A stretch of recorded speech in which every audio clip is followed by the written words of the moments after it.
उत्तर प्रदेश के कासगंज में एक भाजपा नेता एक 16 साल की नाबालिग लड़की को झाड़ियों में खींच कर ले जाता है और फिर 8 लोगों से उसका गैंग रेप करवाता है। यहाँ तक कि उस नाबालिग लड़की के मंगेतर को पेड़ से बांध देता है, उसके सिर पर कनपटी लगा देता है और मंगेतर के सामने ही कहता है कि इस लड़की के साथ रेप करो। जब पीड़ित पक्ष यूपी पुलिस के दरवाजे खटखटाता है, पुलिस स्टेशन जाता है, तो आप ये देखिए कि यूपी पुलिस 12 घंटे तक पीड़ित पक्ष को चक्कर कटाती रहती है, लड़की से मिलने तक नहीं देते और तो और कोई कार्रवाई भी नहीं की जाती। लेकिन जब पीड़ित पक्ष बहुत ज़्यादा जोर लगाता है, अपनी फरियाद सुनाता है, तो उसमें से कुछ पुलिस वालों का दिल पसीजता है और वो कार्रवाई करते हैं और तब जाके गिरफ्तारी होती है 8 लोगों की, जिसमें से एक शख्स होता है वही बीजेपी नेता यानी कि अखिलेश प्रताप सिंह उर्फ गब्बर। और गिरफ्तारी के बाद ये कुछ तस्वीरें सामने आती हैं। ये तस्वीरें मैं आपको पहले भी दिखा चुकी हूँ। इस वक्त आप देखिए, ये तस्वीरें उस वक्त की हैं जब पुलिस वाले इनको अरेस्ट करते हैं और फिर मेडिकल के लिए इन्हें ले जाया जा रहा होता है। तब ये लंगड़ा कर चल रहे होते हैं और मीडिया के सामने हाथ जोड़ रहे होते हैं। लेकिन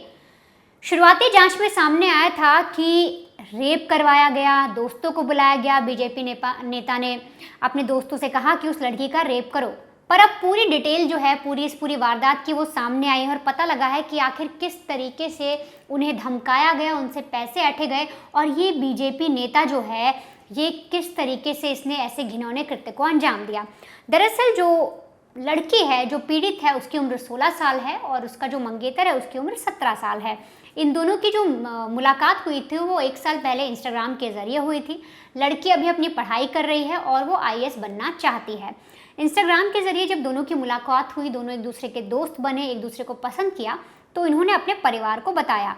लड़के के परिवार ने लड़की को पसंद कर लिया और लड़की के परिवार ने भी लड़के को पसंद कर लिया। इसके बाद इनकी जो शादी है वो तय कर दी गई और इनकी मंगनी करवा दी गई। यहाँ तक कि परिवार ने कहा कि जब दोनों बालिग हो जाएंगे तब धूमधाम से इनकी शादी कराई जाएगी। अब अगर हम लड़की के घर की बात करें तो उसके जो पिताजी हैं वो बहुत ज़्यादा शराब पीते हैं। माँ जो है वो लड़की की नहीं है और लड़की को उनकी मौसी ही पालती है, लेकिन मौसी बहुत ही अच्छे तरीके से उस बेटी को पालती है और उन्होंने ही शादी तय करवाई। अब होता दरअसल ये है, जो पूरी कहानी सामने आई उसमें 10 अप्रैल को जो लड़की की मौसी हैं वो अपने होने वाले दामाद को कॉल करती हैं और बोलती हैं कि बेटा मुझे अपना राशन कार्ड में कुछ चेंजेस करवाने, कुछ सुधार करवाने हैं, तो मुझे तुम्हारी मदद चाहिए। अब ये सारी चीज़ें होने के बाद जो मंगेतर है वो अपनी महिला मंगेतर को लेकर, मतलब अपनी गर्लफ्रेंड को लेकर वो राशन कार्ड की दुकान पर जाता है, वहाँ पर चीज़ें समझता है, बहुत सारी चीज़ें जो डिटेल्स हैं, डॉक्यूमेंट्स है, सब सबमिट करता है और फिर ये लोग वहाँ से वापस लौट रहे होते हैं। अब वापस लौटते वक्त रास्ते में एक दुकान पड़ती है जहाँ से कुछ खाने का सामान खरीदते हैं और फिर एक पुल पड़ता है, जो आप पुल देख रहे हैं, इसी पुल के पास बैठकर ये लोग कुछ खाना पीना शुरू करते हैं। अब होता ये है कि जो बयान आया है, जो पूरा रिपोर्ट लिखवाई गई है पुलिस में, उसमें जो मंगेतर है उसने जो जो चीज़ें बताई वो मैं आपके सामने रख रही हूँ।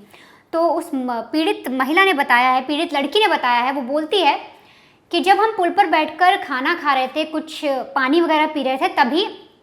करीब 7 लोग आते हैं और डंडा बजाते हैं और बोलते हैं, हाँ भाई तुम लोग यहाँ क्यों बैठे हो। इस पर जो लड़का था वो उन्हें बोलता है कि सर हम दरअसल राशन कार्ड बनवा कर आ रहे थे और यहाँ पर भूख लगी तो बैठ गए। यहाँ अब जैसे वो जो 7 लोग वहाँ मौजूद थे वो तुरंत आवाज़ देते हैं, दीवान जी यहाँ आइए। दीवान जी कोई और नहीं बल्कि वो बीजेपी का नेता है यानी कि गब्बर। उसको बुलाया जाता है, वो भागा भागा आता है और फिर वहाँ आकर वो टशन दिखाना शुरू करता है। पूरी जो रिपोर्ट लिखाई गई है उसमें मंगेतर ने बताया है, वो लड़की जो है वो बताती है कि इसके बाद वो लोग बदतमीज़ी करते हैं, मुझे छेड़ने की कोशिश करते हैं, जिसके बाद जो लड़का था वो उसका विरोध करता है, उसका बॉयफ्रेंड मना करता है, इनकार करता है। तो ऐसे में उसका जो है हाथ पकड़ा जाता है, गला पकड़ा जाता है और उससे कहा जाता है बदतमीज़ी करेगा तो हमारे साथ। खुद लड़की के साथ बैठा है और हमें रोक रहा है कि हम कुछ ना करें। इतना सब होने के बाद ये दोनों बताते हैं कि इनको खींचकर नीचे उतारा जाता है, पुल से झाड़ियों में ले जाया जाता है और जो बीजेपी नेता है वो गन निकालता है और मुझे करीब 20 मीटर दूर एक पेड़ से बांध देते हैं। मैं असहाय हो जाता हूँ और फिर मेरी गर्लफ्रेंड को खींचकर मेरे सामने से एक झाड़ियों में ले जाते हैं और वहाँ पर उसके कपड़े उतारे जाते हैं। उसके साथ जो बीजेपी नेता है और साथ ही साथ जो बाकी लोग थे उसके साथ रेप किया जाता है। और जो ये नेता है भाजपा का, जिसका नाम अखिलेश प्रताप सिंह उर्फ गब्बर है, वो बाकी लड़कों से कहता है कि इस लड़की के साथ रेप करो, इसे और ज़्यादा प्रताड़ित करो। अब ऐसे में जो लड़का है वो बता रहा है कि उसके मंगेतर को बहुत ज़्यादा मारा पीटा जाता है, उसके साथ रेप किया जाता है और वो बेचारी चिल्ला रही होती है, लेकिन मैं असहाय होता हूँ, मैं चाह कर भी उसकी मदद नहीं कर पाता। अब सारी वारदात हो जाने के बाद ये सारे वहाँ से मुस्कुराते हुए निकल जाते हैं जो आरोपी हैं, और जो दोनों लड़का लड़की उन्हें वहीं छोड़ देते हैं। लड़के का हाथ खोल देते हैं ताकि वो भागकर अपनी मंगेतर के पास जा सके, और जैसे ही लड़के का हाथ खुलता है वो भागकर अपनी गर्लफ्रेंड, अपनी मंगेतर के पास जाता है और देखता है कि जो उसके कपड़े हैं उसके शरीर से बिखरे हुए हैं, वो रो रही है, घबराई हुई है और बहुत ज़्यादा जो उसकी हालत ख़राब है। वो किसी तरीके से उसको कवर करता है, उसे उठाता है और चुपचाप घर लेकर आता है। अब घर लाने के बाद ये दोनों पुलिस में कंप्लेन कराते हैं, पुलिस को इन्फॉर्मेशन दी जाती है। तो ऐसे में जब यूपी पुलिस यानी कासगंज पुलिस को पता लगता है कि इन्वॉल्वमेंट भाजपा नेता का है, तो वो पीछे हटते हैं और 12 घंटे तक इनको इधर से उधर दौड़ाते रहते हैं, मेडिकल नहीं कराया जाता, बहुत सारी चीज़ें जो हैं पुलिस की तरफ से गलतियाँ होती हैं।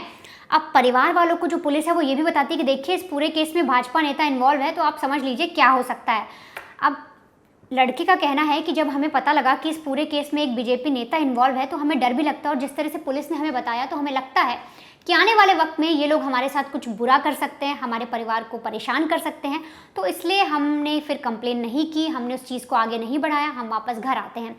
लेकिन इधर 2 दिन पहले, मतलब हाल ही में ही होता ये है कि दरअसल एक रोज़ लड़की के घर पर ये बीजेपी का जो नेता है जिसका नाम अखिलेश प्रताप है, ये आरोपी पहुंच जाता है और उसको धमकाता है कि देखो मैंने सुना कि तुम पुलिस तक गए थे, अगर आगे तुम इस बात को लेकर गए तो अंजाम बुरा होगा, तुम दोनों के साथ मैं बहुत बुरा करूंगा। लड़की को भी धमकाते हैं और लड़के को भी कहते हैं कि तुम्हारे साथ साथ तो तुम्हारा बॉयफ्रेंड है ना, उसकी भी हालत हम खराब कर देंगे।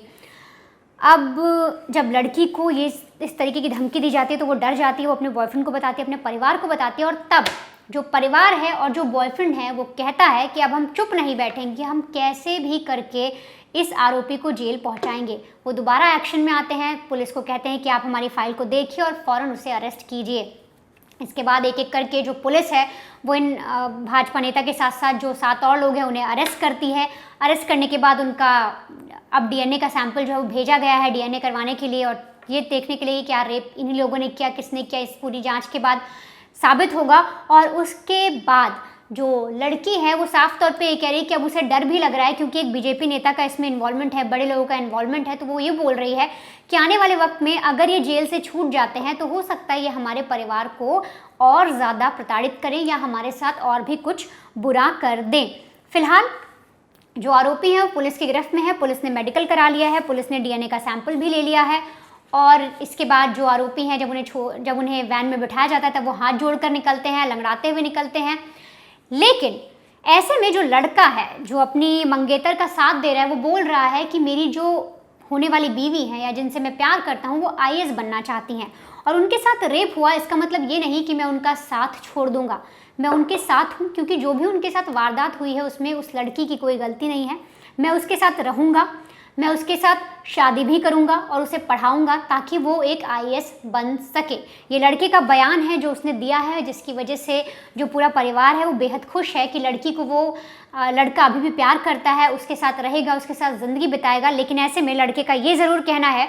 कि जल्द से जल्द इन लोगों को सज़ा मिलनी चाहिए, क्योंकि इन्होंने मेरी गर्लफ्रेंड के साथ, जिससे मैं प्यार करता हूँ, उसके साथ इतना बुरा व्यवहार किया है। तो ऐसे में जो लड़का है वो अपनी मंगेतर के लिए इंसाफ मांग रहा है और कह रहा है कि बीजेपी नेता के साथ साथ जो और बाकी लोग इसमें इन्वॉल्व हैं, जो अरेस्ट हुए हैं, उन सबको कड़ी से कड़ी सज़ा मिलनी चाहिए, ताकि वो कल को आने वाले वक्त में कभी किसी लड़की की तरफ इस तरीके से आंख उठाकर ना देखें और ऐसी किसी वारदात को अंजाम ना दे सकें।